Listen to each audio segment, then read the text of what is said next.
Welcome to all the students in chapter 3rd, session 1, electrochemistry. In this chapter, first we discuss about electrochemical cell. It is an apparatus which convert chemical energy into electrical energy. A zinc sulfate solution in left hand side and the copper sulfate solution in the right hand side. Zinc metal rod added in zinc sulfate solution, zinc metal rod added in zinc sulfate solution, and copper metal rod added in copper sulfate solution.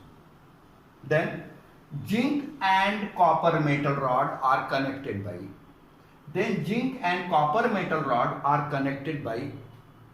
a conducting copper wire through galvanometer.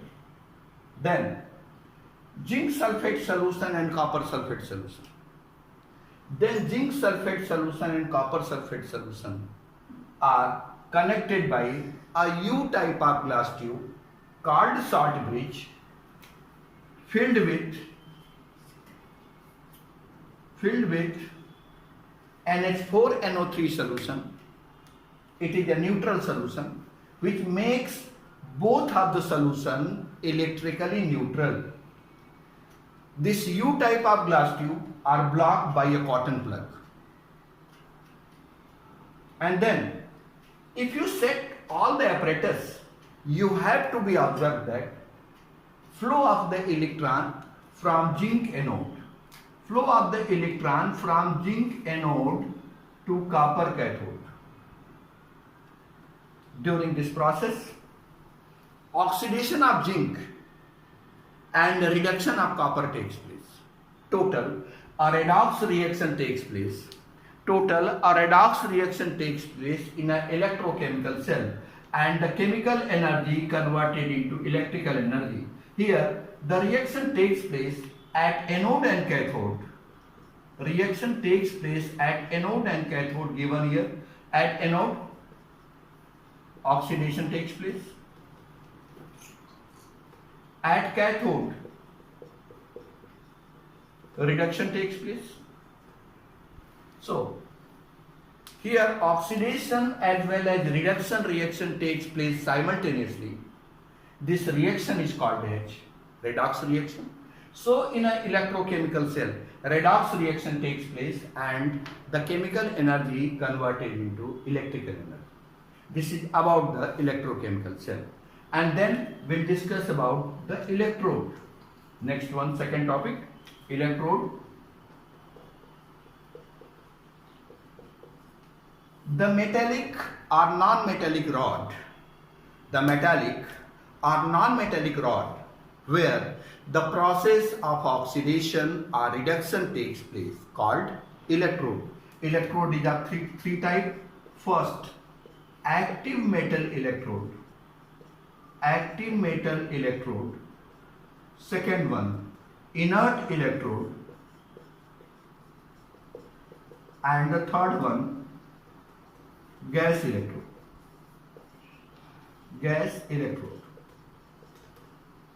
First, regarding the active metal electrode, it is a type of electrode in which atoms itself undergoes the process of oxidation and reduction. Example, Zn, silver, copper. This is the type of electrode which itself undergoes the process of oxidation and reduction. Inert electrode is a type of electrode. In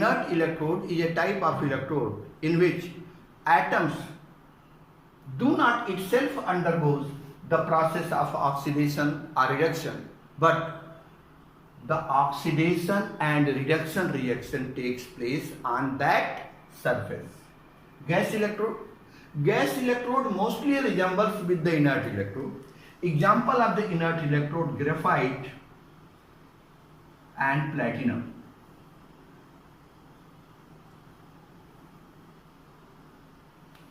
Gas electrode mostly resembles with the inert electrode. One of the most important gas electrode, hydrogen gas electrode, example So this is type of electrode. And then we'll discuss about the half cell.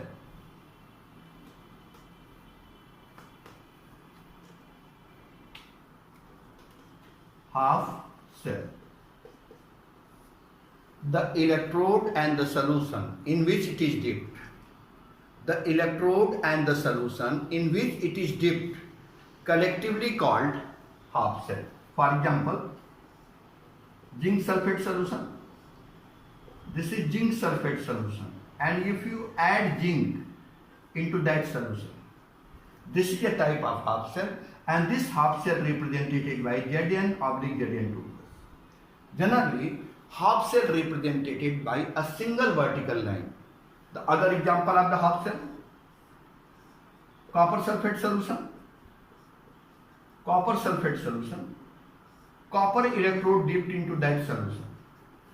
This is also be example of the half cell, copper/copper 2+. Similarly, silver nitrate solution, AgNO3 solution, and silver electrode dipped into that solution. This is also be example of half cell, Ag/Ag+. So, the electrode and the solution in which it is dipped, the electrode and the solution in which it is dipped, collectively called half cell. When two half cells connected with each other, we get a cell. For example, these two half cells are connected with each other. See, this is connected with each other. They get a cell. And the representation of the cell is like that way.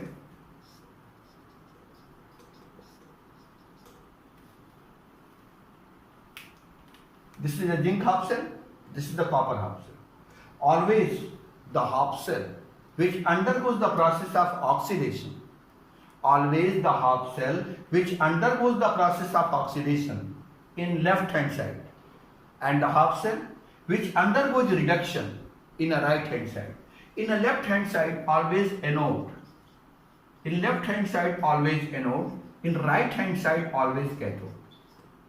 And between the anode and cathode a double line, a double vertical line which indicated the short bridge are represented. Here this is an example of a cell. So when two half cells connected with each other, we get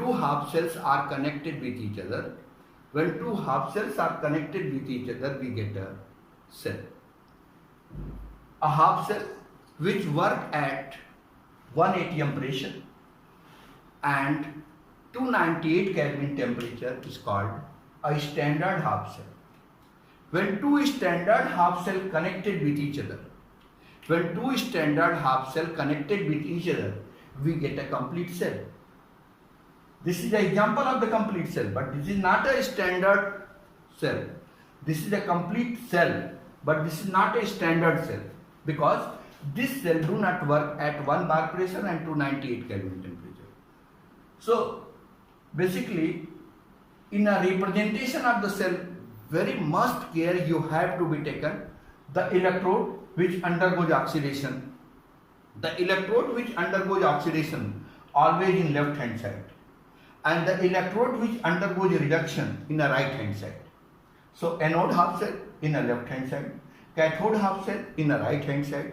Between the anode and cathode half cell, we represented a double vertical line which is called as short bridge. And then we'll discuss about the electromotive force.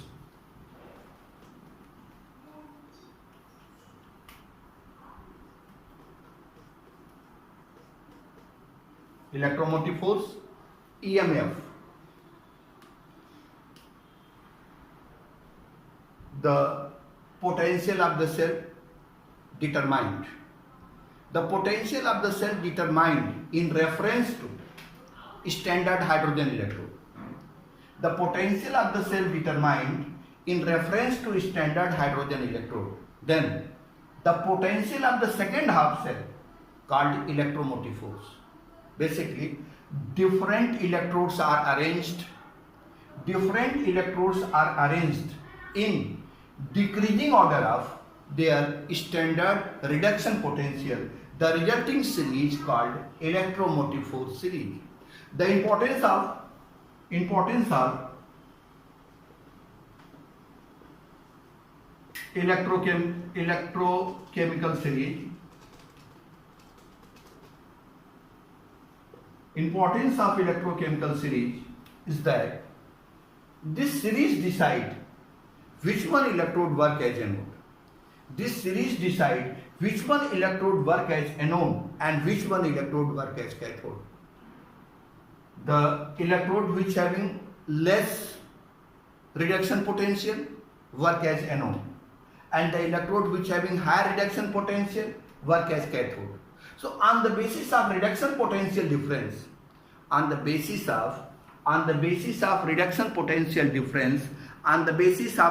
potential difference, we determine which one half cell work as anode, which one half cell work as anode, and which one half cell work as cathode. Which one half cell undergoes oxidation and which one electrode undergoes reduction can be decided on the basis of electromotive force series. So electromotive force series play a very important role to decide which one electrode work as anode and which one electrode work as cathode. And then we'll discuss about the cell potential.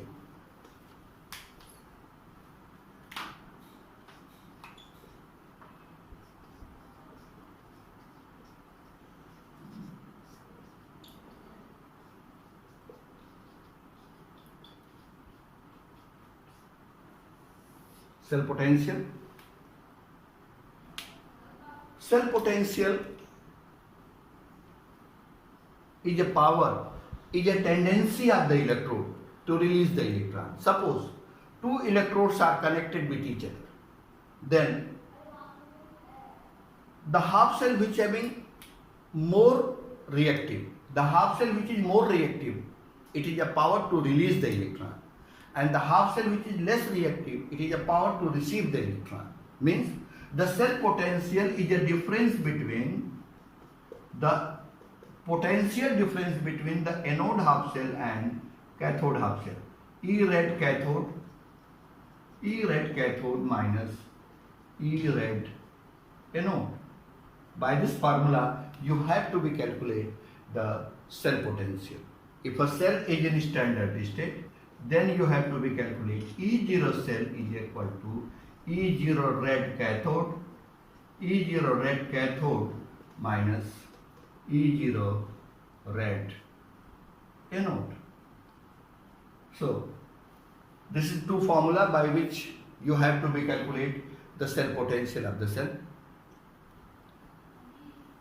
and on the basis of the potential difference between the two electrodes, you have to be determine the cell potential. Regarding on the basis of cell potential, you have to be decide which one electrode work as anode and which one electrode work as cathode. Basically, cell potential play a very important role in electrochemical cell, different type of electrochemical cell. And on the basis of cell potential, so many numericals are given in your book. On the basis of cell potential, so many numericals are given in your book. In next lecture, we'll discuss about these numericals.